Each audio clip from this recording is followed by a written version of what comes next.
What's up, you guys? Thank you for clicking on this video. So as you can tell by the title, I am going back to another 10-figure list here of reissues from the regular Generations line, not Studio Series this time, that need re-releases due to the cost on the aftermarket nowadays. So this list is in no order. It's in no terms of like most expensive or cheapest or whatever factors you want to throw in here for a 10 list. But these are just random 10 figures that I found and I thought about to add into another list. The first one I did, I added a lot more valuable ones because I just wanted to get those out of the way first. These ones are still valuable and hard to get, but not as much as some of the ones that I had on the first list from, I think I dropped that video like November or late October or whatever. So on to this list, let's start with my guy DevCon. He was short packed to death when he first came out. I don't know what happened with that Wave 2 of Legacy Evolution last year, but a lot of those figures still need reissues. Next one here, Dreadwing. Another Legacy Evolution release that was kind of short packed on release. I don't know what happened with that, but there was demand for him when he came out. And same with his brother, his repaint. So if they just did them in like a 2-pack one day or something as like an Amazon exclusive, that would be really cool to knock two birds in one stone for people that are just getting into collecting at the time or people that just missed out on those releases when they first came out. Next one here, Bludgeon. Now, this was a kind of controversial release when it first came out. I remember, for any of you OG ChrisJaammm viewers, I did a video on it when it first came out saying how trash it is. I still think it's trash. But I know a lot of people still like the mold and the figure, and they still see it as a nice little Generations update for your R80 2015 or Cyberverse shelves and collections, even though it's labeled as, I think it's labeled as Comic Universe or IDW Universe Bludgeon, which is obviously way off. It's really not similar to any of those IDW designs. It's more so a random approximation just because it's based off of the Tarn mold. Even so, I still think it deserves a reissue for people that missed out on it or really like the mold and the repaint to begin with. Next one here, Sunstreaker. Now, I know he was just recently re-released in that 5-pack earlier this year, but not everybody wants to drop $130 on 5 deluxes. Not everybody wants all those figures because a lot of people already have a lot of those. Some people just want Hound, some just want Sunstreaker because of how expensive he still is on the aftermarket. You gotta get this guy sealed for like $70 on eBay, which is pretty ridiculous. And he just deserves individual reissue. Same with Hound. Next one here, Hoist from Earthrise. Now, I don't really like this figure, and I know a lot of people out there don't like it either, but it's still the closest G1 figure to Hoist that we have right now, and I know a lot of people still want it just to have the figure in their G1 shelves, which do make sense, but if they don't redo this guy, just re-release him, because he's going for like, I think $50 sealed or something crazy like that, so getting a deluxe mid like Hoist for $50 when he's supposed to be $25 is pretty ridiculous, so he needs a reissue pretty bad. Next one here, Snapdragon Voyager class from Earthrise. Now, this was a pretty great figure. I have one, and he goes pretty well with Ape Face. He's a cool, fun Headmaster Voyager figure. He's a triple changer. Just all around a lot of fun factor going on with this guy here. So the fact that you gotta pay like $60, $70 for one sealed right now is pretty ridiculous.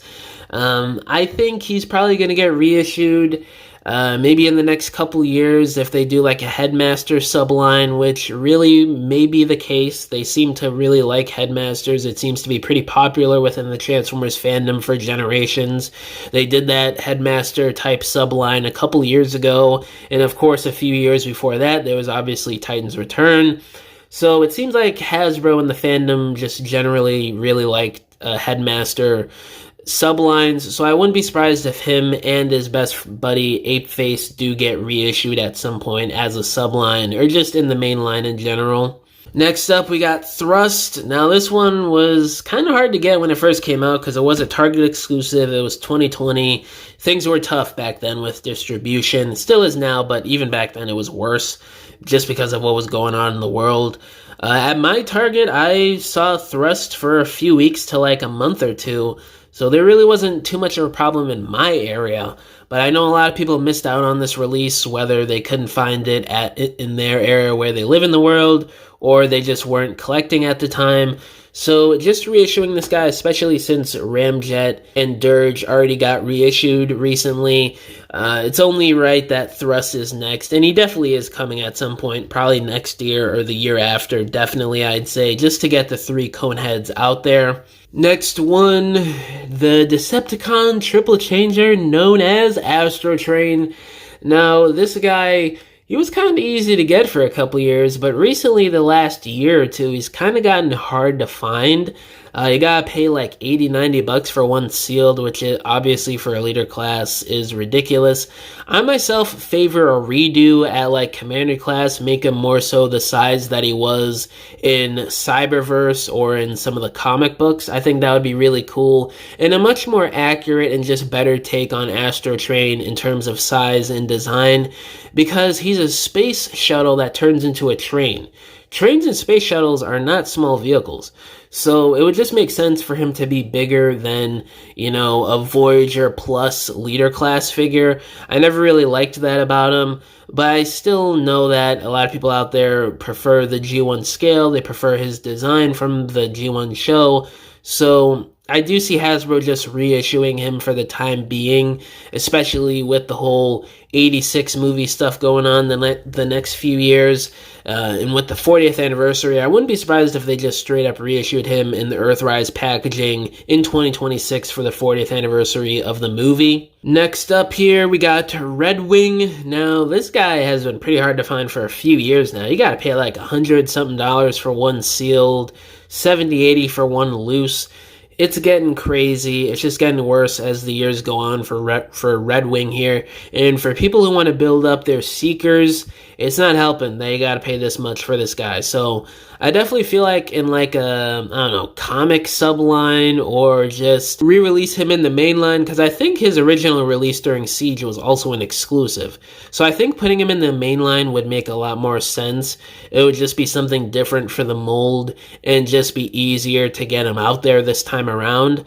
So maybe in the next couple years, we'll see this guy get reissued as like a mainline release in like wave 4 or 5 of whatever Generations line is going on at the time, just to save money like what Hasbro usually does with the last 2 waves of the toy lines for the year. And the last one here, I got Siege Ironhide. Now this guy recently shot up.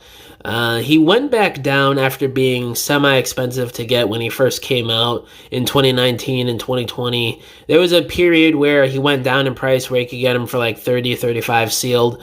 But now you got to pay like 50, 60 for him sealed, which is pretty ridiculous.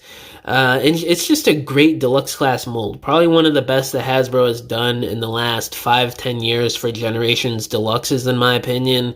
And I know a lot of people out there missed out on this figure, and a lot of people do want this rendition of him, considering it's inspired by his Dreamwave design, which is really cool. If you've never seen that, look it up. So just getting that guy back out there, especially with all the Cybertronian redos we've gotten over the last few years, would be really nice for new collectors and people that just missed out on it in general. But yeah, guys, that's pretty much it for this video. Those are 10 more figures from the Chug line that need re-releases bad.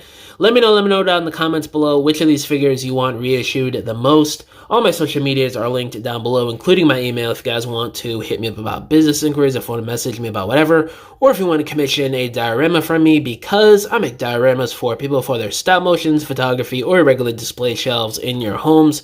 You could either hit me up on any of my social media accounts or just email me and we can work out a deal. But yeah, guys, thank you for watching this video. Catch y'all in the next one. Bye!